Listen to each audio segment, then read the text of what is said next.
Find yourself looking for a new job or change in career? Monster.com is here to help. We are not only here to bring you job postings, but also AI interview prep and salary tools, expert career advice, and top-notch resume services. We've got everything you need to land your perfect job fit. Discover the magic of finding the ideal job with Monster.com. Your future starts now. Visit Monster.com today. Your next job opportunity is just a click away. You're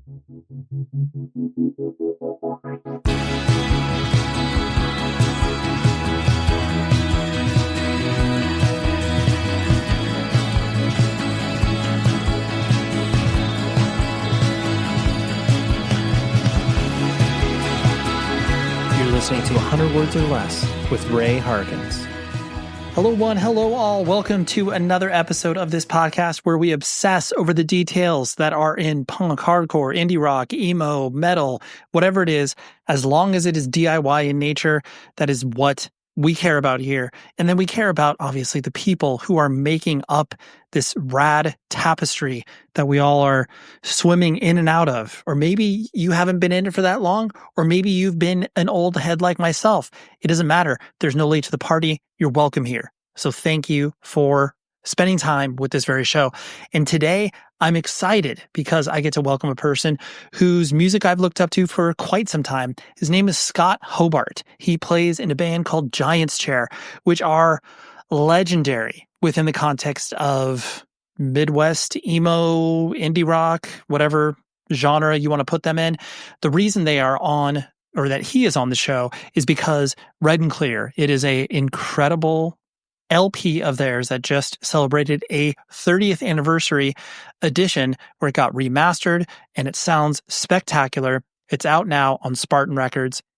And when the opportunity came for me to speak to Scott, I was like, you know what? Yes, because I want to know all the things, including why the band's records were so awesomely printed. And what I mean by that is like very intricate, they had like braille on like embossed stuff. This was in the 90s. Like you didn't do this because it was so incredibly expensive. So anyways, we get into that and a bunch of other things, but you can support the show for absolutely free by leaving a rating and review on Apple Podcasts or simply just leaving a rating on Spotify. All of those things help out tremendously, or just sharing it on social media. I know you hear this stuff all the time, but people need a gentle reminder to be like, oh yeah, actually, you know what? I need to do that. I really want to share this episode because, there's just my humans need to hear this particular, conversation. And I want to make sure that I'm signal boosting the thing. So please do that. It helps out the show tremendously. You can also email me, 100wordspodcast@gmail.com. I love to receive any and all feedback, whether it's idea pitches or whatever. My inbox is open, and I promise that I will at least read it, and that I do my best. I endeavor to respond to every single email that comes through. All of those things are just incredibly helpful, so please do that. Also, weekly recommendations.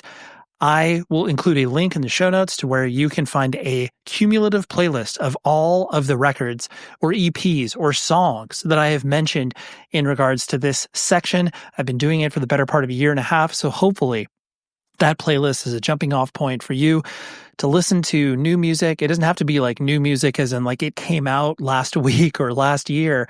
It can be just random things that come across my ears that you need to be exposed to. And today is actually a very new EP, a band called Blackwater Holy Light. The name of the EP is If You Only Knew. And I had listened to this band before. They're kind of like I guess I would say like stoner shoegaze.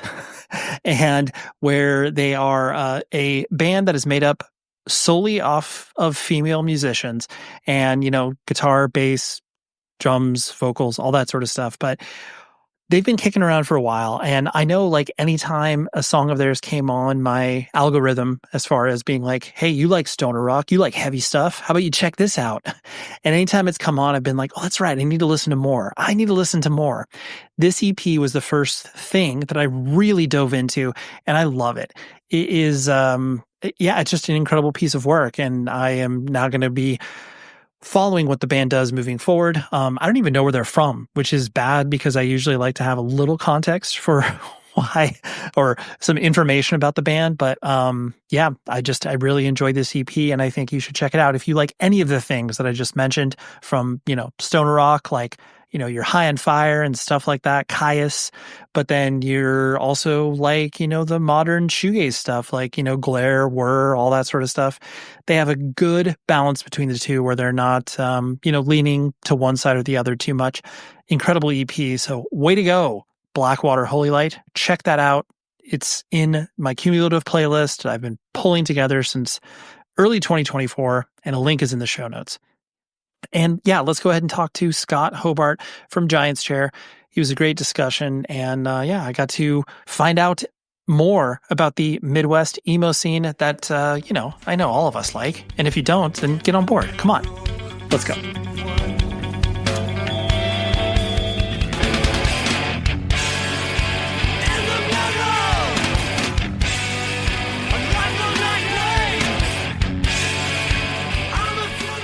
I have two distinct connective tissue points with Giant's Chair, as it were, where I was obsessed with all things Caulfield Records. Like, as a person living in California, once I started to become aware of the Midwest emo / indie rock scene, I was like, Caulfield Records, like, they're really doing the Lord's work out there. And so that's how I discovered you guys. But then and I enjoyed what you did, but then truly it wasn't until the Cave-In cover of Callous. And then it just and I'm sure you have this experience with certain bands as well, where it's like one puzzle piece, falls into place, and you're like, yeah, oh, I get the band now. Yeah. The reason I'm telling you those two specific stories is just is it interesting for you, because obviously you've been creating music for many, many years, to kind of hear those reflections back to you of how people discovered, the music that you're putting out? Oh, yeah. Yeah. Yeah. That's always a treat because, we all have those experiences, so you can relate anyway. But it's extra special when it's something that you put out there, and and then someone who you've never met before in person, face to face, has a a connection with something that's that personal to you that you put out in the world, and it's pretty cool. And that's what's so fun about getting out and going on tour or whatever, just being out there in a band away from your hometown, because you meet those people and you get to connect in that way. And that's pretty special. Mm-hmm. Yeah, absolutely. And speaking of that, that Cave-In cover, when did that, did people just say all of a sudden, hey, did you notice this happening? Or did you notice random people tripping across the band via that? Or do you have any specific memories of how that came into your own personal orbit? I think Steven Brodsky, who, was a fan, and I think he's the one who brought the song to the band and, wanted to do it. I think he must have reached out and said, hey, we covered this song, and here's our version of it. And I mean, that's really pretty cool. Honestly, I can't remember much more than just hearing about it and listening to it and being very flattered that someone even thought it was worth redoing, Yeah, that's probably about as much, the extent of it. Yeah. Yeah. You're just that's so cool. and just to hear another take on something that you made, it's really cool. Yeah, it is special. And I think too, what makes that, anytime bands do covers, in my opinion, it's meant to do two things. One, highlight an influence that has been on the band, or two, make people, whatever, if you're doing a Minor Threat cover, you're a hardcore band, clearly you want to pit, you want to sing along or whatever. Yeah. But I think it's through bands Cave-In and many others that have done covers to be yo, check out this thing. And it all of a sudden it illuminates, younger fans to be oh, now I see the jangly guitar stuff that they've been influenced by. Yeah. Yeah. That's funny because, you think about covers and it's you can, as in a band, if your band is good enough to, do a cover justice, because that's a thing, to be able to actually pull something off that's, okay. But, yeah, just to those conversations. I mean, you're constantly throwing around ideas of bands to, things to cover, and, from the most absurd to the, just the most heartfelt things that really meant a lot to you from the get go. Right. But did Giants Chair do any covers? We did. We covered one time we covered Psychedelic Fur's Wedding Song, which is a pretty easy song. I mean, I think it's maybe has 2 chords as I remember, and I love that. So I love that whole album. But we did that once, and then one time along, like when we were still in Green Bay, when we first got together, we were doing a party, and I think we did half of Crazy Train once, before it fell apart. You just throw, that's kind of like throwing out something that. Of course. Yeah. You're just like, this will go over well at this party. Hey, you guys remember this? Let's try it and see how far we get into it. Right. Yeah. Yeah. That's about the only covers. Oh, well, I did do this was funny, when I was doing some acoustic, versions of songs on, during the pandemic and stuff. I did a cover of the Shiner song Giants Chair, which was pretty fun. That's cool. Get my head around and acoustically too, Yeah, absolutely. It's like the snake eating its tail thing, where it's like, wait, I'm covering the song with the name of my band. What is this? What am I? Yeah. This is fun. Yeah. I still can't figure it out. Yeah, exactly. Is it the chicken or the egg? I'm not sure. Either or. So like reflecting on, kind of like your upbringing, I know that, were you actually born in Kansas City, or was that something that you just obviously ended up there at some point? I was actually born in Kentucky, in a little tiny town in Fulton, Kentucky, which is kind of like on the Tennessee, Kentucky border. But pretty soon, we moved to southern Missouri, which is really where I grew up, in a small town, St. James, Missouri. And then, when I graduated high school, I came to Kansas City to go to the Art Institute here, which is where I met Byron, the bass player. And so that's how I got to Kansas City. That was 89. And then, just started making music up here and really focused on that. I did 2 years in school before I decided to just pursue music fully. And so that's how that happened. Right. But I've definitely been in Kansas City longer than, anywhere else by now. So. Got it. But I think you meant being a disappointment to your family. That's what you meant to say when dropping out of school. I'm just kidding. Oh yeah. Well, as forgiving and, encouraging as my mom was in all my creative endeavors, she did have to ask me about that one.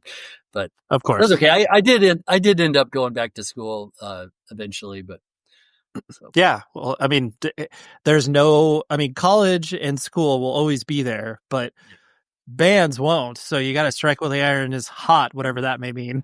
That's what I thought. Yeah. I'm glad I did. It was good. Absolutely, for sure. Something I'm always fascinated about in regards to, like Midwest in general, not only like musically, but culturally, where it's like a lot of people, I mean, especially living on the coast or whatever, it's like, oh, anything that's like, whatever, Oklahoma and South, like it's all South, like it's all accents and what have you. Yeah. In your, upbringing, like the Southern accent and the Southern drawl, as it were, like, it sort of seeps into, Kansas City and Missouri, but, did you ever find yourself being like, oh, I talk different, or I have a little bit of a thing that I'm trying to, not lean into or embrace, depending on what you're going for? I mean, I don't think I've ever been very conscious of it as speaking. My country band is I definitely go there. And I like to think it's from a pretty authentic place. And I do have opinions about actors playing hillbillies and stuff on TV, and it's like, that is not what it sounds like, So, I'm sure I have, everybody's, well, I don't know. I don't know. Maybe you have a California accent. I don't hear it. You just sound like a guy. And I think I do too, but I do, sometimes I guess I've heard that there's a little bit of a thing, but I don't know.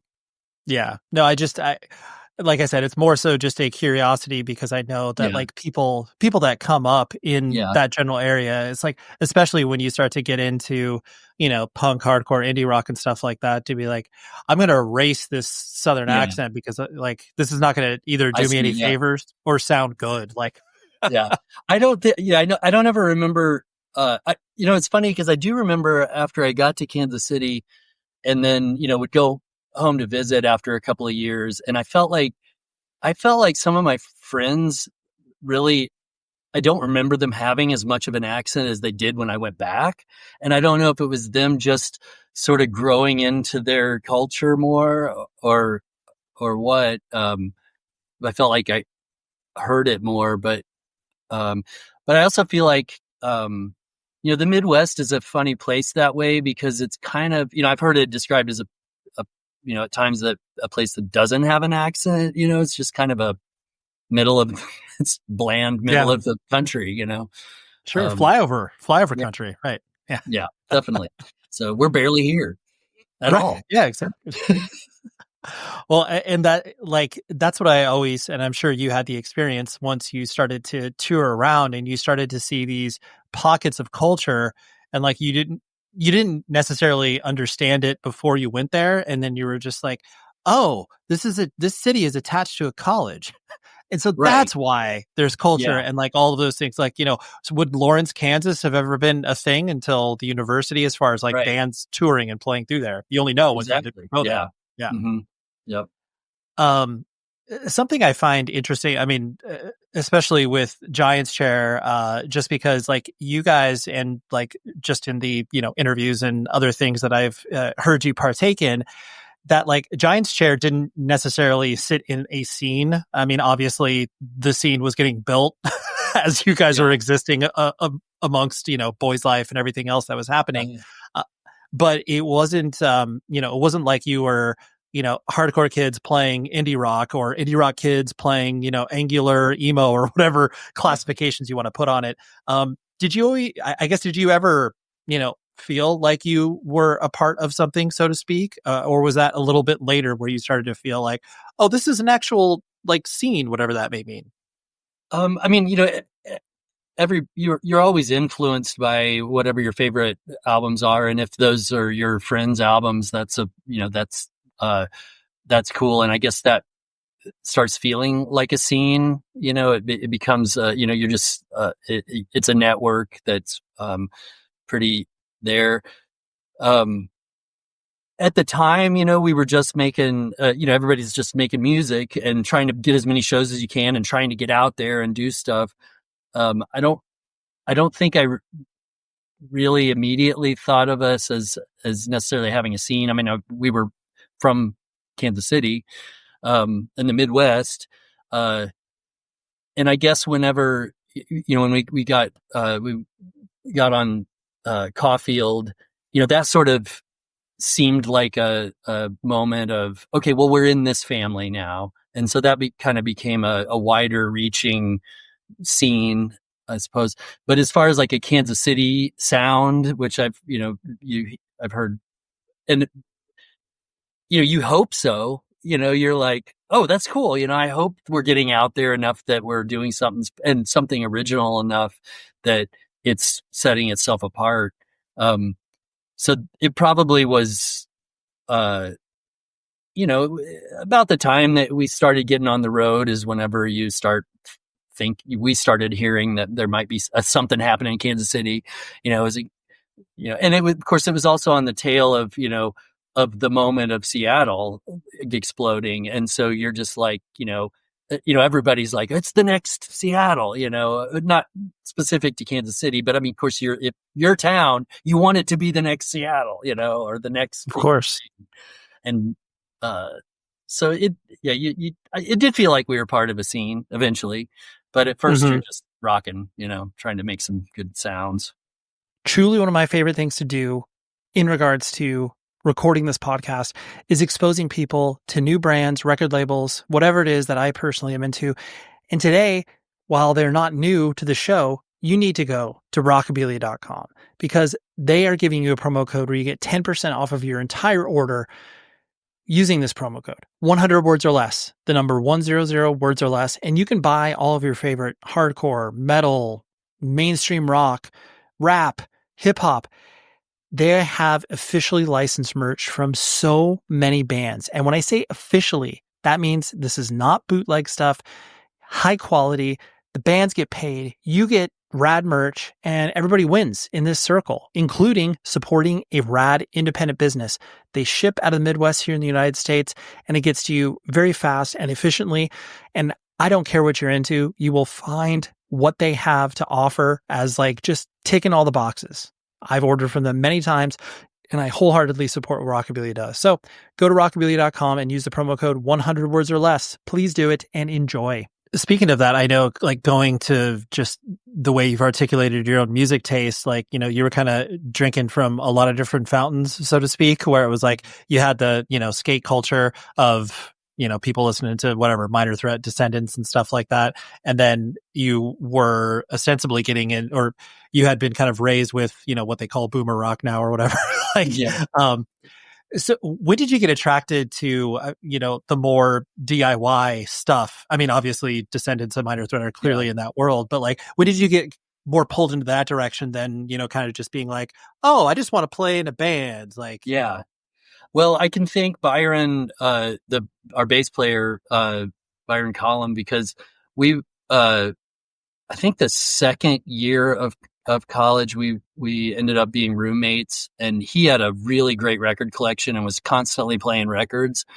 And I remember a lot of it. I couldn't quite get my head around, it was just like, I think my first introduction to a lot of those sounds was probably like the Repo Man soundtrack that we had in high school. Like somehow we got that and we're into it. But I remember hearing and not really connecting with a lot of it. But I do remember and I would always ask him, it's like, well, who's this? And he had probably seen him because Green Bay had a great scene and that was where he was from. And these bands would come through and he probably took pictures of them all, he's a photographer. And, but it was probably, there was another band here in town, Germbox, who was, influential for us. I mean, that was like the band, they brought their cassette EP around and we were friends with them already from playing music, but they brought it around and I was like, wow, that actually sounds like a real recording and that sounds pretty good. And that was the moment I said, I think I'm going to just get out of school and focus on this. They're doing it and this is the time to try to do it, So they were influential and so between Byron's stuff and Dave from Germbox, his stuff, and then going to see shows, we could go out and I was in a city that had, bands coming through. So we could go out to all ages shows or whatever.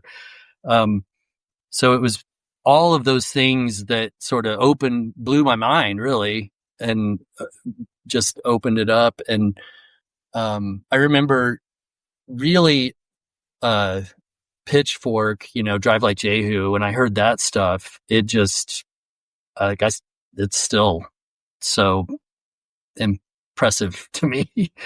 Totally. Yeah. When you hear, it's like, it's so weird to hear bands of a certain era where you're just like, when did this record come out? And you're like, how old were they? You're like, how are they even accomplishing this sound? Like, I know it doesn't make any sense. Astounding. And I liked, Rick Fort's voice so much. Like, I think that was one thing, like it was, he was pushing, but it like somehow from where I was coming from, there was enough melody or something, but it's also very irreverent and, it was really good. So that was huge. Yeah, no, that's exciting. And I like the description of it where it's like you were I think it really comes to, the chickens come home to roost when it's like you get the live experience coupled with like you're just consuming all this music, but then on top of it, it's like, the local band, local heroes, whatever it is, where you're just like, oh, they can do it. Like they're like a year older than me. Like I could probably do it too. Yeah, absolutely. Yeah. I wanted to bring up, like you mentioned, where, you guys relocated to Green Bay, obviously, because like you said, your bassist was from there. That's a wild, stab because like, bands, like usually they're traveling to the coast or travel to like a specific scene. And I mean, obviously Green Bay is a scene. But did you feel like, I know it's probably like sort of revisionist history where it's like, if you felt like you didn't make that move, because you were only there for what, like 6 months, 8 months? Like, yeah, if short that. I mean, it was just like one really cold winter, really. Oh, perfect time to travel up there. Yeah. So do you feel like if you didn't do that, you guys, like it would have taken you longer to kind of get off the ground? Or, do you feel like that was the impetus for pushing everything forward?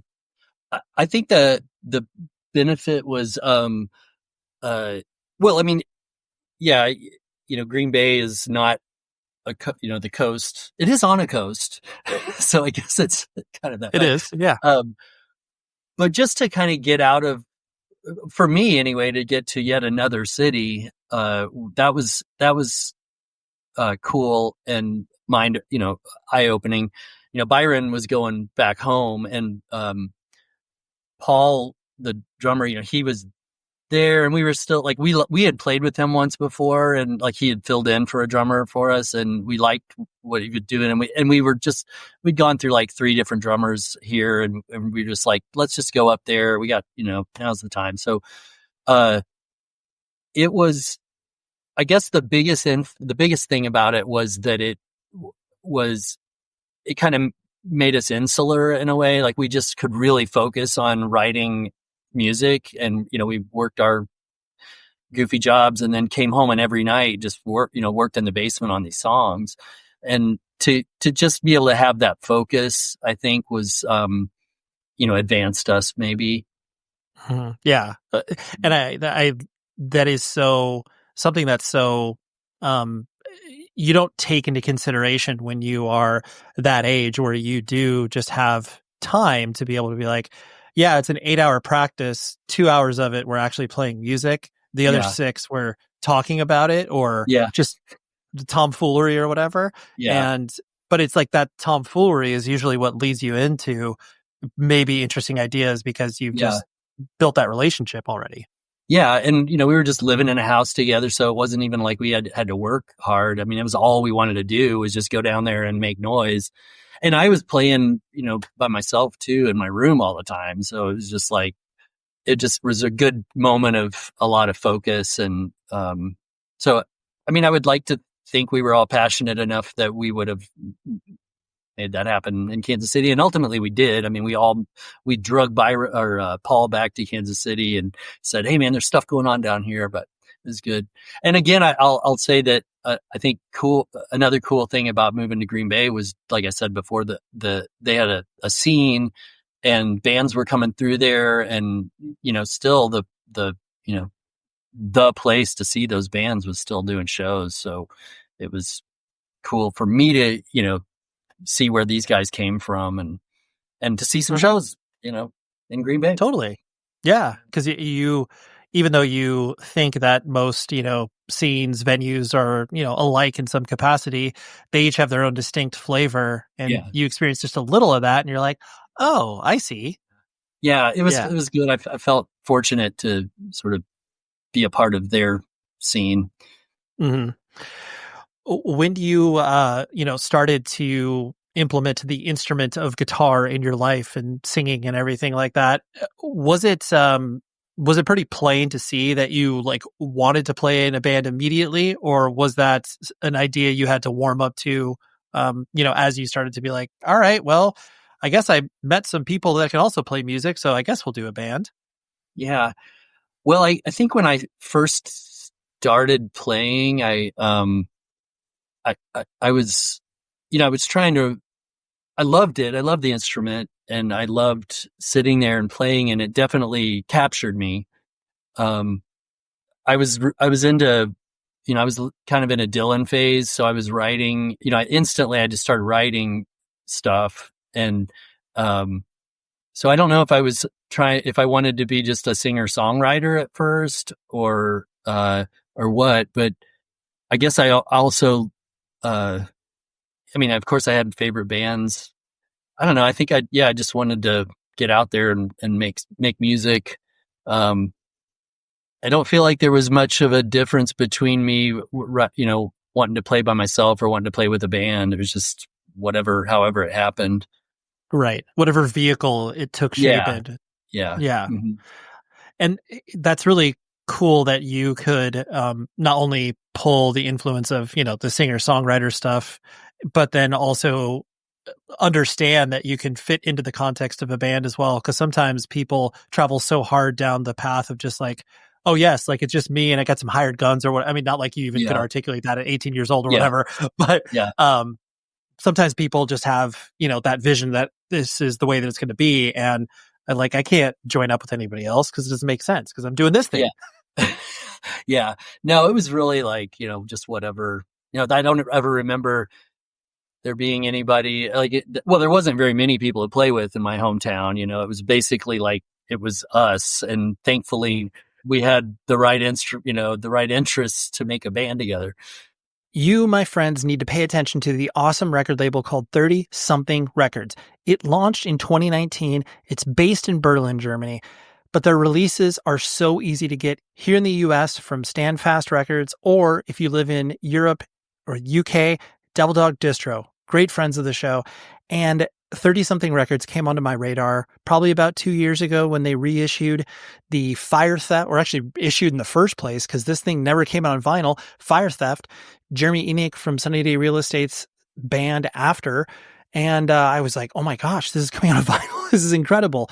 I got it. I was really impressed with the high quality artwork and vinyl quality. I just was like, this label's great. And from that point on, I jumped on board and I love everything of what they do. They want to specifically focus on this release, which I am so excited about, Suzzallo, which is Rocky Votolato's new band. And if you are not familiar with Rocky Votolato, you should be. He used to sing for a band called Waxwing, and he's been a very prolific musician as far as his own solo stuff is concerned. This is great, high octane, kind of like 90s rock stuff. You will love this LP, and it is up for pre-order right now. Comes out on May 2nd, and they got a Gatefold Deluxe LP, Standard LP, CD. It's really, really good. The LP is called Quiet Year. I will include a link in the show notes to where you can easily pre-order this thing, and Suzzallo is a good band. But support 30 Something Records because they have some great things going on, so pay attention, follow along on social media, and order some vinyl. There we go. I've always admired the attention to detail in regards to, obviously, the record layouts. Like once you guys started to, Giant's Chair put out, your first LP with the, the Braille. And I know you obviously come from a family of printing. So was there, as you started to kind of pull these ideas together of like, oh, we're actually going to release a record and stuff like that, was it immediately that you're like, oh, I want to get experimental because printing comes from like my dad did it, or was there other ideas that you were kind of exploring before you ultimately said, oh no, I kind of want to try to cook with this one? Going to the Art Institute, there was a printmaking department, and I was in painting and printmaking. And so I had a pretty early, at least a familiarity with the possibilities there. And then Brady at Hammer Press, we were roommates for a while, and so I was kind of, watching the stuff that he was into and the things he was making, and other printmakers. I was into posters and, seeing the bands that, all the posters around the Art Institute for art shows or bands or whatever. And so, your eyes are opening to graphic design really. And our first 7-inch was like a found photo, that Hot Boy 7-inch. And so we kind of jumped a long way from that to the the first record. And I had been, after we moved back to Kansas City from Green Bay, my wife's dad, my father-in-law, he was like, trying to think of things that I could do for a job. He's like, you need to get a job.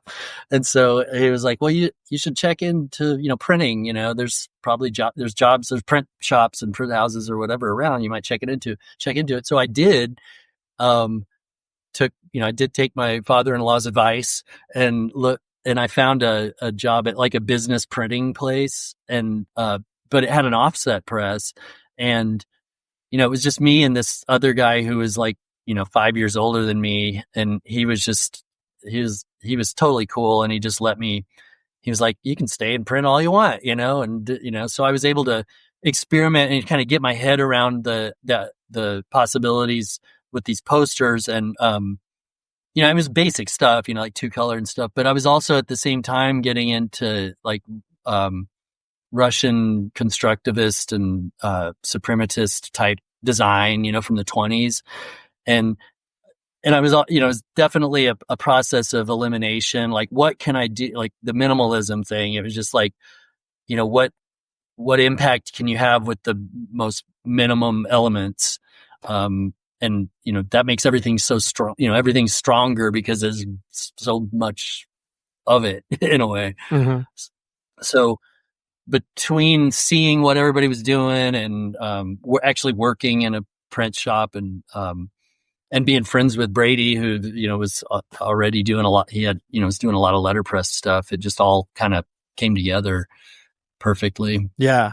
So that's how that happened. Yeah. It's really cool just because I think it's like, yeah, I mean, each band obviously, expresses themselves differently in the fact that some bands like literally don't care. They're like, whatever, dude, just toss a photo of us and whatever. Yeah. But it's like, though, I like looking at your record. It's difficult to even like sometimes you can look at a record. Well, not sometimes, most of the time you can look at a record and immediately be like, oh yeah, it's a death metal band, or like, oh yeah. Where it's like, you look at your record and you're like, I don't know, this could be like, industrial music, or it could be like, I don't know where to take it. And so it gives that blank canvas feel. Yeah. Which is cool. I mean, especially, it's cool. I'm sure it's, frustrating and confounding for some people, maybe. They're like, sure, they think they bought a industrial record. Yeah, they're like, is this a on a whim? Yeah, exactly. I just bought it on the artwork alone. Like, oh, there's Braille. This is kind of fun. Yeah. When you actually first started to play shows with, Giant's Chair and start to experience that, playing out and everything like that, what did you learn about yourself from a touring perspective? Did you like it immediately? Did you not like certain aspects of it? Like, what was your process in understanding how to tour? I mean, I always loved the adventure of the road. I grew up not like we made a couple of pretty long trips, my mom and my sister and I don't know. And also, like I said, I was into Dylan, and, it just seemed like, and sort of beatnik stuff. And I was just like, I just loved the romance of the road and getting out there as far as you could and seeing new places. And it just, I always placed a lot of value on that. And so it was such a treat to be able to, to get out there and, as a bonus, be playing your music, that's sort of your vehicle to get there. So I really loved it. I can't really think of something that I didn't love about it, really. Eventually it got to where, like, I'm glad I did that then. I don't think it would be quite as fun now. And probably the only, like, there are times when I'm like, man, I guess I'm kind of glad that I didn't, get so big that I had to keep doing it to stay alive, because I would miss my family, and my kids and stuff. I totally respect people who make that, or who, have that opportunity and take it, and that's what their life is. But there are times when I'm thankful that I'm always thankful that I've done as much travel and touring as I have. But, I've probably played enough, 3-person bars on a Monday night, you know. Of course. Yeah. Yeah. You're like, if I were given a choice between, Monday night with the family or Monday night in, Thunder Bay, Ontario for -7 people, I think I'm going to choose home. Yeah. Maybe. Yeah. Yeah. Most likely. Usually. Yeah. But no, I always loved the tour. It was fun. Sure. Yeah. I mean, and truthfully, like that also, even if you are playing to know people, which I affectionately call as practice, it still gives you the opportunity to be like, hey, we're in a new place and, we still, like, we're still together. It's this pirate ship that we're flowing through. Yep. Yeah, absolutely. When you started to develop a friendship and a kinship with Boys Life that obviously eventually, ended up you guys doing the split together and stuff like that. Would you say that was the band that you, I guess, grew closest to as far as, getting out there and, kind of like usually bands adopt a, brother sister band, so to speak. Would you consider them kind of your, kindred spirits? Oh, I mean, yeah. I mean, because, we did some long distance tour action with them, and that definitely cements your brotherhood. And it was funny because they were younger than us, but they'd already been out once. And so we kind of, in a little bit, felt like they're little brothers, but we were also the old guys.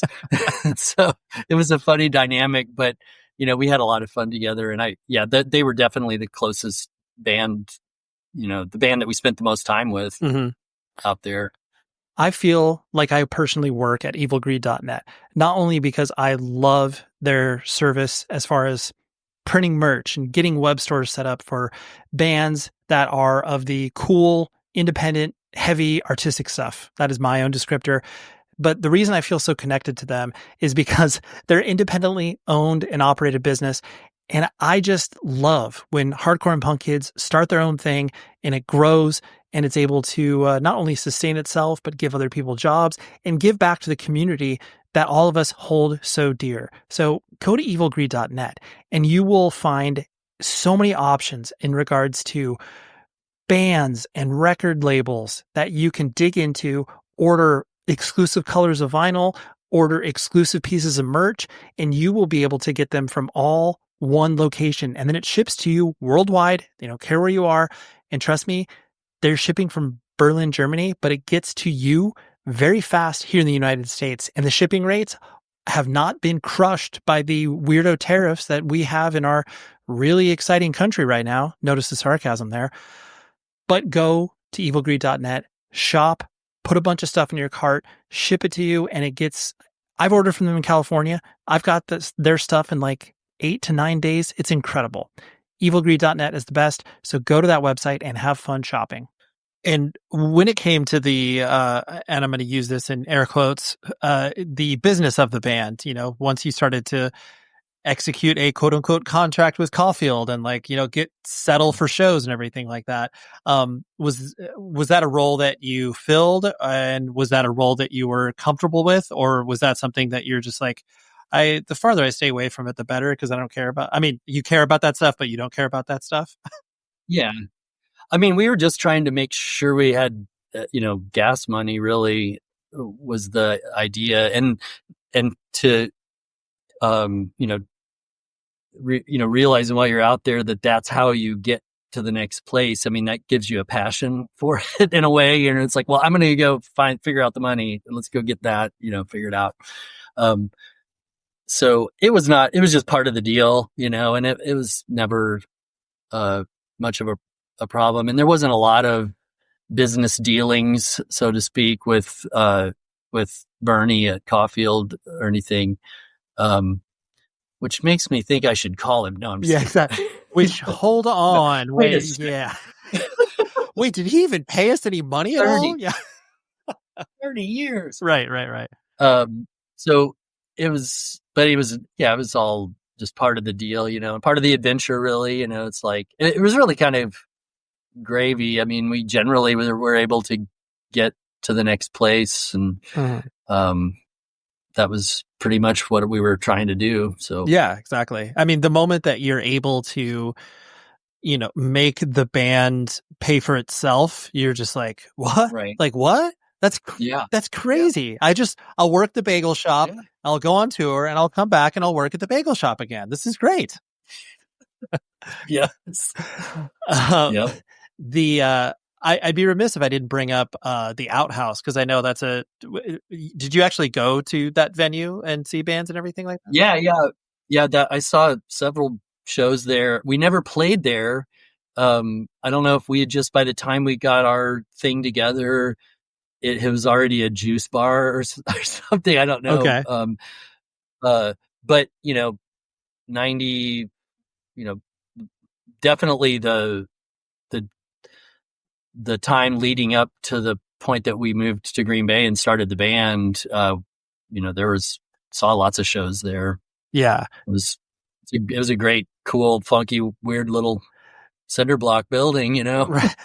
Have you been there? I've never been there. I just read, as one does when they're, obsessed with our dumb music scene, is you just hear where it's just what? The Outhouse in Lawrence, Kansas? It's just, and it seemed like a, just an accidental, drive a couple miles out of town and there's this building and Black Flag played there. It's just I guess that's how it goes. It was a strange, it was kind of, it's definitely folksy in a way. And I think that the bands appreciated the novelty of it in a way. I feel like I like to think that it kind of upped the show a little bit just because it was so crazy. Mm-hmm. But yeah, I saw some influential shows there. So. Yeah. Well, pull one out of your hat. What would you think? Oh, yeah. My favorite one is seeing Helmet on Strap It On there. I mean, the room is I don't know. It's, in memory, it seemed like it must have been about 50 feet by 50 feet, if that. It's a really tiny building. And low ceilings that, you could definitely jump up on to grab the rafters. It was almost like a basement show, but maybe a little bit bigger. Mm-hmm. And man, it was just, I'd never, that wall of abuse. Yeah. And we were so tight and it was just such a wall of sound. It was just astounding. It's great. Yeah. That was one. And that's so cool. Yeah, that's the one that I always remember the Outhouse for, mm-hmm. That moment. Yeah, absolutely. Mm-hmm. When you started to, get further out there as far as getting into your, the celebratory LP that we are, speaking about, the 30-year anniversary. When did you, I guess, notice that people were, paying attention to what you were doing? Was it around that record, or was it, kind of in between the two, where you started to, notice some people oh, they're not friends at our show, but there's people and I don't know who they are. Yeah. So when did you notice that happening? I think it was more about just getting reviews, just sending the thing out there, and, you just hope that, someone will write something about it, good or bad. And generally the reviews seemed pretty good and were, encouraging.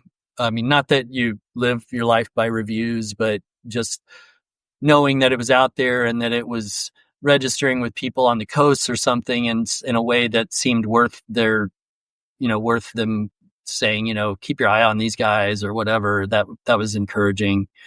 And then, just interviews and stuff. I mean, we were never playing really big shows, but, Mm-hmm. Definitely, when people would come around and say, or, but knew of us, like you said, knew of us and we didn't know them. And that's of course the moment where you're like, well, the music's getting out there and they're coming to the show. Right. And yeah, we're worthwhile in someone's eyes. Yeah. Yeah. When you, when the band stopped playing after that second record, and, like you've mentioned before, that, you shifted your focus into, playing in the country scene and existing in that world and everything like that. Was that, I'm sure in certain respects it was scary, but in certain respects it was exciting to, have a whole new adventure and everything like that. But was that overall a difficult transition, or was it pretty, seamless where it's like, oh yeah, well, the band just logically ended. Now I'm going to do this country stuff because it's what I've wanted to do. Well, yeah, there was a moment where it was a little simultaneous. We were on the road, and I was, again, with this process of elimination, you're constantly peeling back the layers of design or songwriting for me, song design. And and so I was already thinking about like, well, I wanted to write story songs, and I wanted to write simple story songs because it was the totally other end of the spectrum, really, in a way to what I was doing. And then whenever, we kind of started jamming around to try to come up with some new tunes, and it just didn't seem like anything was really happening at that moment. And I don't know if it was because I was, more focused in this new thing, or if we were all just kind of, I don't know, we just didn't want to force anything. And so it wasn't hard because it was just something I wanted to do, write those songs. And it was, I guess it was hard in a way to just like do this absurd thing of start playing suddenly in a country band. But I'm an absurdist, so I really relished it a little. I was just like, I don't know what people are going to think about this. I'm curious, but mostly I just want to write these songs and get out there and have some fun. Mm-hmm. It's just about more fun. Right. How would you compare your experience between the two? Because I mean, clearly, like that's obviously a whole different scene, whole different like industry, as it were. Did you take any principles that you kind of learned from Giant's Chair into that world, or was it two completely different experiences? Well, I mean, I had booked tours, van tours, and so I definitely took that in there. I knew how to bug people and get shows. And it was a lot different because, Bloodshot, we got signed to Bloodshot pretty quick.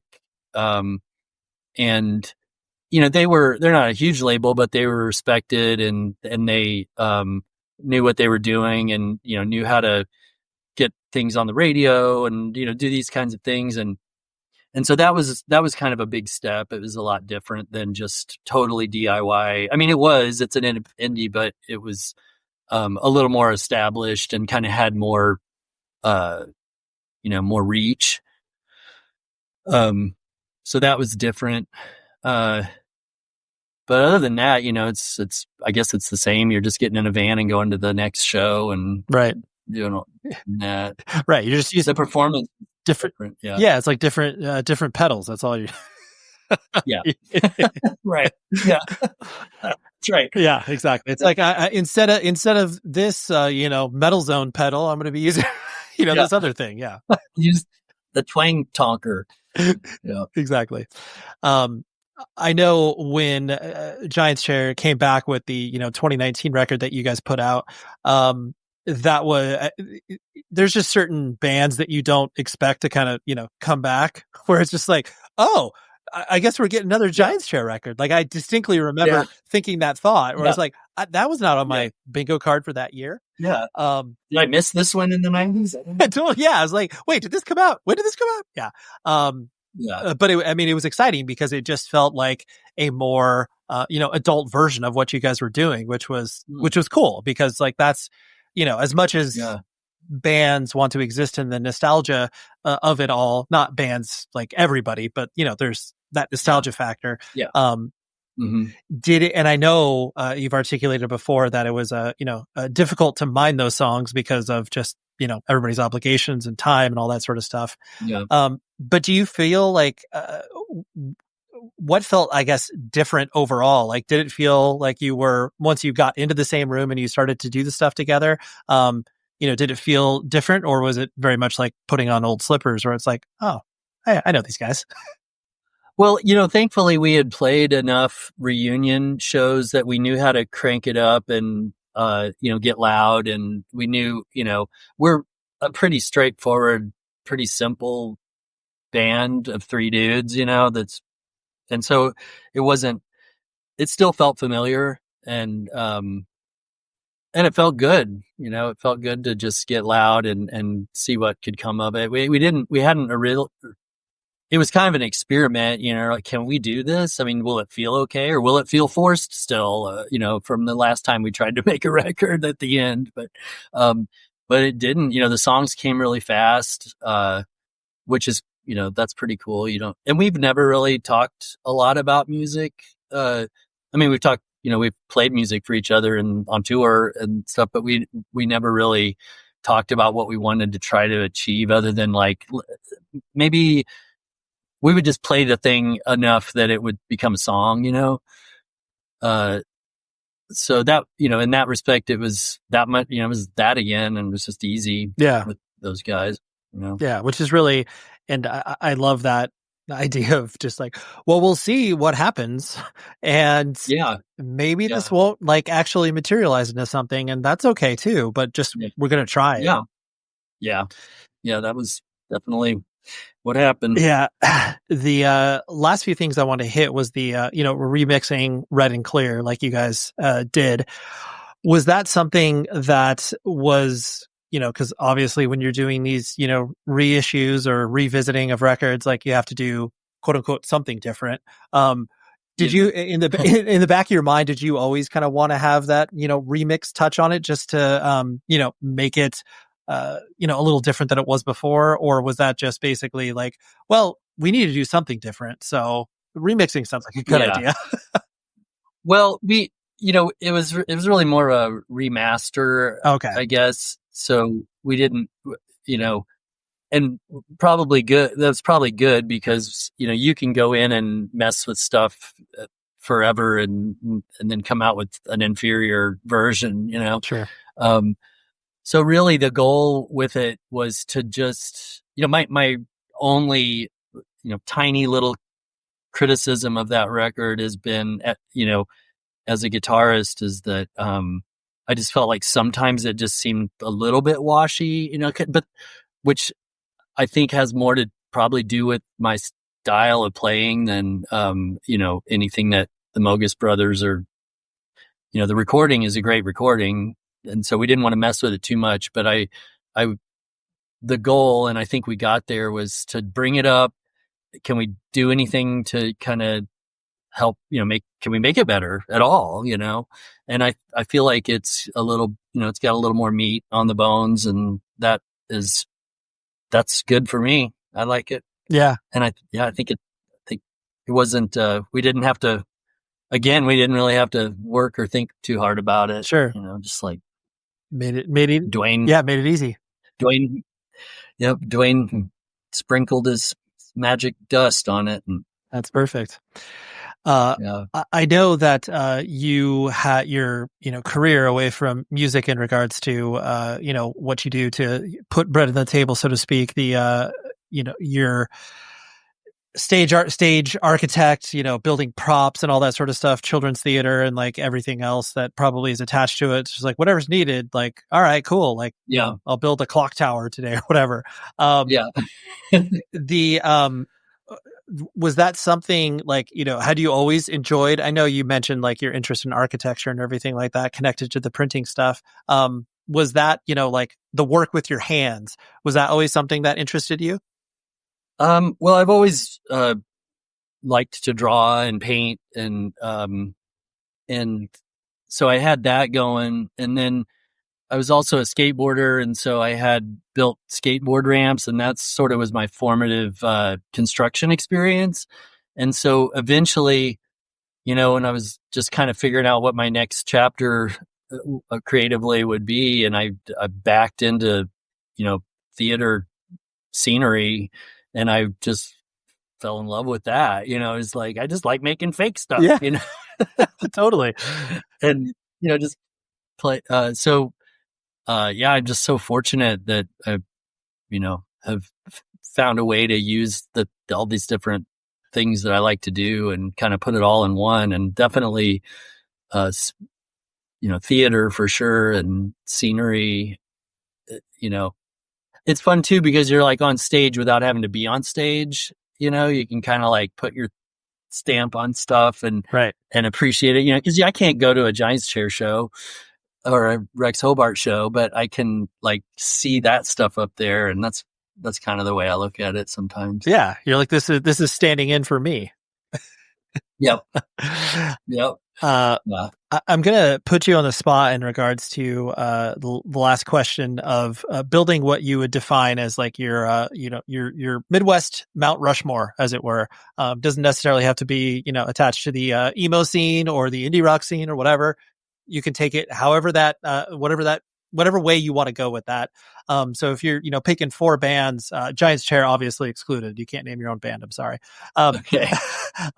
If you're picking some, this is just your own taste. Like this doesn't have to encapsulate anybody else's, interest. So what would you put on the Mount Rushmore, so to speak? Let's see. Well, I would probably have a Merle Haggard up there. Okay, I like it. I would have maybe I'd have a Grant Green up there. That's always feels good to me. Okay. And it's influential. That's amazing. And then maybe Rick Fork. And see one more. Yeah. I'll put Germbox up there. That's a band, but you know what? I'll put them up there because they blew my mind so hard. And to this day, I can listen to their records and I still, like you said earlier, it's like, when did they do this? How did they do this? Yeah. Yeah. There you have it. That was Scott from Giants Chair. And if you have not listened to Giants Chair, just go ahead and dive into them now. The Red and Clear re-release is a perfect place for you to jump into them. It came out on Spartan Records. It's streaming everywhere. And I promise that if you like any of the, late 90s, early 2000s emo stuff, like before, Fall Out Boy and My Chemical Romance hit, not to say there's anything bad with those bands, because there isn't. But, once that whole sort of true definition of the word emo, you will absolutely love Giants Chair. And shout out to Scott for just being a great chat. Thank you for that. Next week, I have a great conversation with Ryan Hughes, the lead vocalist and guitarist for Bleed. If you're not familiar with Bleed, they are sort of new metal, rock, like shoegaze. They got a lot of things going on, but they put out an EP, I want to say 2 years ago, that I got completely dialed into. They're from Texas, and they're an incredibly unique band, and they have their debut full length that's coming out on 20 Bucks Spin any day now. So get ready for that conversation with Ryan Hughes from Bleed next week. Until then, please be safe, everybody.